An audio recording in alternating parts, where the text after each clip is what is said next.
Hi friends, welcome back to another vlog. I hope आप सब ठीक होंगे एंड मस्त होंगे। तो जी, आज का व्लॉग मैं स्टार्ट कर रही हूँ मॉर्निंग से। एंड यहाँ पे आज मैं करने वाली हूँ अपने वॉकिंग वार्डरोब या फिर वॉशरूम समझ लीजिए।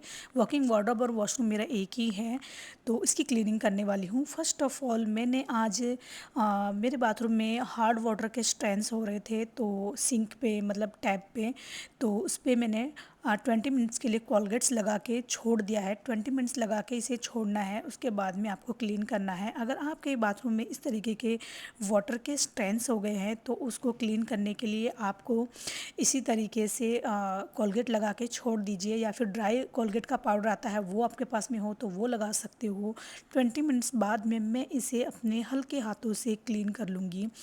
आपको जब भी आप अपने टैप को क्लीन करें, मेक श्योर आप है ना ज्वेलरी कुछ भी ना पहने, जैसे बैंगल्स हम कुछ भी पहनते उस तरीके से बिना पहने हमें क्लीन करना है, क्योंकि हमारे इतनी महंगी टैब्स वगैरह होते हैं उनमें हमारे बैंगल्स के स्क्रैचेस लग जाते हैं। उसी से ये टैब वगैरह पे स्क्रैचेस आ जाते हैं। इसी वजह से हमें जब भी हम अपने टैब्स या फिर अपने वॉकिंग वार्डरोब या फिर वॉशरूम में जब भी हम इस तरीके की क्लीनिंग कर रहे होते हैं ग्लास या फिर मिरर पे, तब हमें एसेसरीज़ नहीं पहननी चाहिए, उस हैंड में एसेसरीज़ नहीं पहननी चाहिए। अच्छा, यहाँ पे मैंने टैप तो क्लीन कर दिया था एंड फिर मैं इसमें कर रही हूँ। तो अब बारी आ जाती है वॉश बेसिन की क्लीनिंग की, जिसमें मैंने हार्पिक लगा दिया था और इसे हार्पिक एंड ब्रश की सहायता से इसे क्लीन कर रही हूँ। तो आप इसी तरीके से रोज़मर्रा 5 मिनट्स लगा के इसी तरीके से सिंक को या फिर वॉश बेसिन को क्लीन करते हो तो इजीली आपको 5 मिनट से भी कम टाइम लगेगा और डेली ही आपका बाथरूम सिंक जो भी है वो क्लीन रहेगा, नीट एंड क्लीन रहेगा। हार्डली 4 to 5 मिनट्स आप इजीली इन चीज़ों पे क्लीन करने में लगाएंगे टाइम, तो आपके हमेशा NEET and clean washroom, bathroom and tabs रहेंगे। एंड साथ साथ में एक आप तो टैब में हमारे जितने भी वाटर के स्ट्रेन्स लगे हो, क्लीनिंग करने के बाद में ये स्टेप आप कभी भी मत भूलिए। आप अपने न्यू टैब या फिर टैब को न्यू एंड क्लीन रखना चाहते हो तो इसी तरीके से ड्राई क्लॉथ से या फिर ड्राई पेपर टॉवेल से आप इसे क्लीन कर सकते हो और इसी तरीके से आप अपने टैब को न्यू रख सकते हो और टैब में कोई हार्ड वाटर के स्ट्रेंस नहीं आएंगे। साथ साथ में मैं मिरर को भी क्लीन करती जाती हूँ इसी तरीके से। तो मिरर में भी हमारे पानी के कई बार स्ट्रेंस या फिर दाग धब्बे रह जाते हैं, तो उनको भी इसी तरीके से हल्का सा पानी के छींटे ऐड करके एंड फिर हमें 2 से 3 टॉवेल या फिर हैंकी या फिर आप इस तरीके से टिश्यू पेपर ले सकते हो, उसी से क्लीन कर सकते हो। तो मैं भी इसी तरीके से क्लीन कर रही हूँ। एंड ये मेरे वॉकिंग वार्डरोब में न्यू मिरर लगा है, तो मेरा वॉकिंग वार्डरोब बाथरूम एक ही है। तो कभी आने वाले दिनों में मैं आपके साथ में वॉकिंग वार्डरोब का भी टूर दूंगी और किस तरीके का मेरा वॉकिंग वार्डरोब है वो भी आपके साथ में शेयर करूंगी। तो ये मेरे बाथरूम में एक मिरर है। ऑयल या फिर कोई भी पानी के धब्बे स्ट्रेन्स रह ही जाते हैं, तो इसे भी हमें सॉफ्ट क्लॉथ से हल्के पानी के छींटे से हल्का पानी का आप छींटे ऐड कर दीजिए एंड साथ में इसे हल्के एंड सॉफ्ट टॉवेल से या फिर सॉफ्ट हैंकी से इसे क्लीन करेंगे ना, तो इजीली ये भी मिरर भी क्लीन रहेगा और आपको 5 मिनट्स लगेंगे इन सारी चीज़ों को क्लीन करते हुए।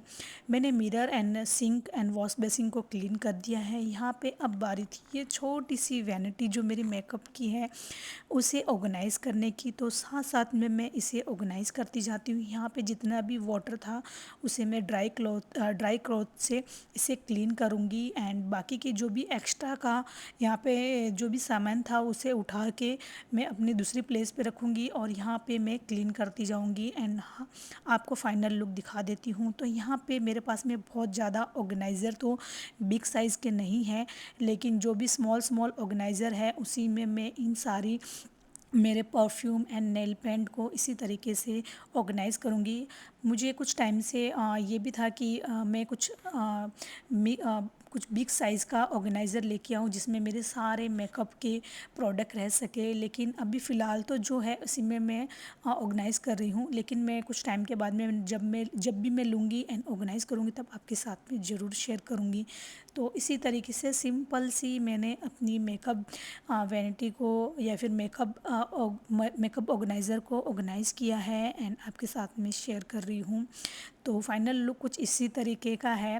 एंड यहाँ पे अब मैं ऐड करने वाली हूँ फ्रेगरेंस। तो यहाँ पे फ्रेगरेंस हमारे बाथरूम में ऐड करना बहुत ज़्यादा ज़रूरी है, क्योंकि कई बार हमारे बाथरूम में स्मेल वगैरह हो जाती है। तो इसी तरीके से मैंने ये फ्रेगरेंस लिया था, डी मार्ट से लिया था, 299 का ये आ जाता है इजीली। और इस तरीके से आप इसको अपने बाथरूम में ऑर्गेनाइज़ कर सकते हो। बहुत अच्छी फ्रेगरेंस आती है। जब भी आप अपने बाथरूम में आओगे तो इतनी अच्छी फ्रेगरेंस के साथ में ये आपको अपने बाथरूम में वेलकमिंग का एक लुक आएगा, बहुत अच्छा लगता है। तो आप ज़रूर इसे ऐसी कोई चीज़ों को इस्तेमाल करके अपने बाथरूम को ऑर्गेनाइज़ कीजिए एंड सुंदर बनाइए। एंड इस तरीके से ये आपको दिखा देती हूँ मैं फाइनल लुक। तो इसी तरीके से सिंपल सा ऑर्गेनाइज़ किया है मैंने अपने वॉकिंग वार्डरोब समझ लीजिए, चाहे बाथरूम समझ लीजिए।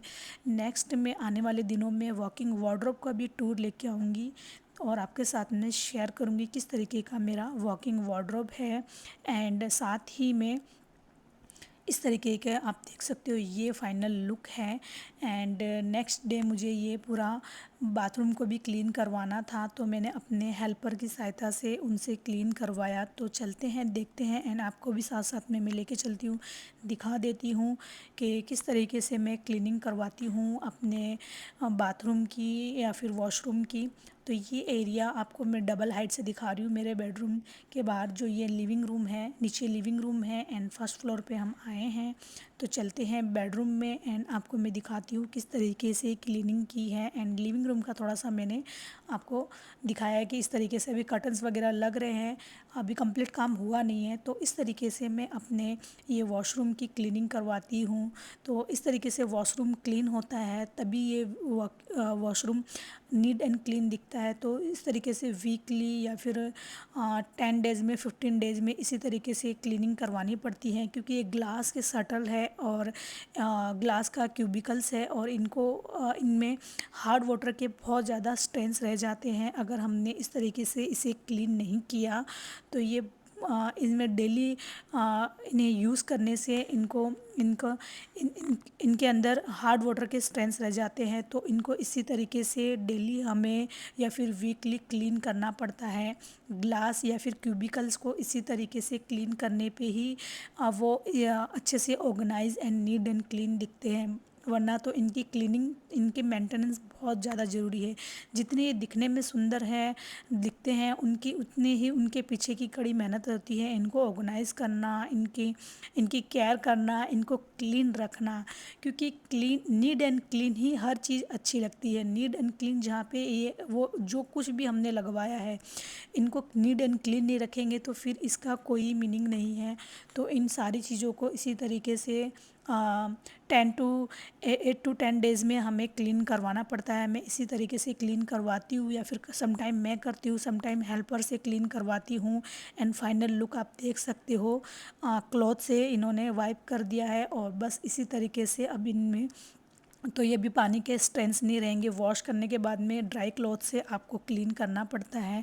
अब बारी आ जाती है, मैंने अपने बेडरूम में रग्स या फिर कारपेट लगाया है, तो वो आज आपको दिखा देती हूँ। तो ये है फाइनल लुक मेरे बेडरूम का। एंड बेडशीट वगैरह तो मैंने पहले से ही ऑर्गेनाइज़ कर दी थी। एंड साथ ही मैं आपके साथ में शेयर कर देती हूँ ये रग्स है। एंड इसी तरीके के, जिस तरीके की मेरे सोफ़े का डिज़ाइन है और चेयर्स का डिज़ाइन है, उसी तरीके का ये कारपेट्स का डिज़ाइन है। तो कुछ इस तरीके का कंप्लीट होता है मेरा ये बेडरूम टूर। तो आज आपके साथ में मुझे शेयर करना था कि मेरा बेडरूम टूर। एंड फाइनली ये रग्स ये कारपेट्स मैंने लगा दिया है। एंड ये मेरे बेडरूम के थीम के अकॉर्डिंग ही हमने सेलेक्ट किया था और ये हमने चाइना से, हम जब परचेज़ करने के लिए गए थे तभी हमने ये सेलेक्ट करके रखा था सारी चीज़ें। एंड ये मैंने पहले इसलिए ऑर्गेनाइज़ नहीं किया था क्योंकि मेरे ड्रीम हाउस में थोड़ा थोड़ा कुछ ना कुछ काम चल ही रहा था इसी वजह से। तो मेरे बेडरूम का तो फाइनली काम कंप्लीट हो चुका है। तो आज मैंने इसे ऑर्गेनाइज़ कर दिया एंड साथ साथ में आपके साथ में शेयर कर रही हूँ। इस तरीके का ये फुल लुक है। तो इसी तरीके के सोफ़े हैं एंड इसी तरीके का ये कारपेट्स हैं। तो आप देख सकते हो फुल लुक इस तरीके का है यहाँ पे। और आगे मैं शेयर करने वाली हूँ आपके साथ में लैंप जो मैंने होम सेंटर से लिया था। एक लैंप मैंने पहले ही निकाल के रखा था एंड दूसरा अभी मैंने ऑर्गेनाइज़ करना था। तो आज ये था कि आज मैं साथ साथ में ऑर्गेनाइज़ कर दूँ दोनों को अच्छे से। तो इसकी पॉलीथीन मैंने हटा दी और इस तरीके से पैकिंग में आया था ये। और सीजर की सहायता से मैंने सारे जितने भी इसमें पॉलीथीन या फिर रैप लगा हुआ था उसे मैंने हटा दिया एंड इसे मैं ऑर्गेनाइज़ करके आपको दिखा देती हूँ आगे। एंड दोनों ही अच्छे लग रहे थे एंड काफ़ी टाइम हो गया मुझे इसे लिए हुए। मुझे तो याद भी नहीं है कि आई थिंक 1 ईयर हो गए इसे लिए हुए। लेकिन जैसे कि आपको पता ही है कि मेरे ड्रीम हाउस में हम लोग अभी शिफ्ट हुए हैं। 1 मंथ ही हुआ है हमें शिफ्ट होके। तो सारी चीज़ें मैं step by step he organise करती जा रही हूँ एंड आपके साथ में शेयर करती जा रही हूँ। और इसे भी मैं सेकंड वाले को भी इसी तरीके से रिमूव कर दूंगी पॉलीथीन से एंड साथ में आपको ऑर्गेनाइज़ करके दिखा दूंगी किस तरीके का इसका लुक है। एंड ये काफ़ी अच्छा लग रहा था, बेडरूम के थीम के अकॉर्डिंग भी ये जा ही रहा है मेरे। एंड इस तरीके से देख तो फाइनली चलिए इसे ऑर्गेनाइज़ कर देते हैं। तो बेडरूम की साइड बेड की साइड टेबल पे मैंने इसे ऑर्गेनाइज़ कर दिया है फर्स्ट को एंड सेकंड वाले को भी साथ साथ में ऑर्गेनाइज़ कर देती हूँ। एंड अब ये फुल लुक मेरे बेडरूम का कंप्लीट होता जा रहा है। एंड आज मैंने ये कारपेट्स भी ऑर्गेनाइज़ कर दिए हैं एंड लैंप भी मैंने ऑर्गेनाइज़ कर दिया है। एंड सारे फाइनल लुक मैं आपको दिखा देती हूँ। चेयर को मैं अच्छे से अपनी प्लेस पे रख देती हूँ, ऑर्गेनाइज़ कर देती हूँ इसे भी। एंड यहाँ पे फाइनल लुक मैं आपको आगे दिखाती हूँ किस तरीके का ये मेरे बेडरूम का थीम लगेगा। एंड यहाँ पे साथ साथ में